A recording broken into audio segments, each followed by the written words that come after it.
évidemment que j'avais pas en tête de programmer un attentat. Non, ça c'était évident. Voilà. Mais en tout cas, tu Oui, à aucun moment tu le c'est dis. peut-être une sorte de déviance et une surcuriosité qui m'a fait lire des textes sur le Minitel de l'époque, puis Internet, les premiers Internet, c'est très très long, qui m'ont amené justement à ce genre de comportement d'ultra-curiosité et de faire des plus grosses bêtises. En fait, je comprends, parce que moi, je me suis posé la question aussi.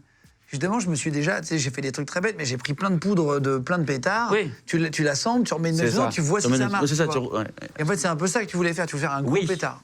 Un très très gros pétard. Mais il y a plein de gens, il faut surtout pas le faire. Il y en a plein qui ont perdu leurs mains. Il y a plein d'accidents et d'exemples de mecs, parce qu'en fait, c'est très instable. Tu fais d'une connerie, tu perds ta main et tout. Donc, c'est évidemment à pas faire. Hein, voilà. On n'a pas besoin de rappeler à chaque fois, comme à la télé. C'est évident. Un moment important de ta vie, une étape à un moment, mais le harcèlement scolaire. Ça explique un peu plein de choses après. Que tu expliques d'ailleurs très bien, un peu la revanche sur plein de trucs. Tu t'écris beaucoup en fait sur ta vie au collège, notamment là, sur ton entrée en 6e à Ponto Combo. On embrasse les gars de Ponto Combo.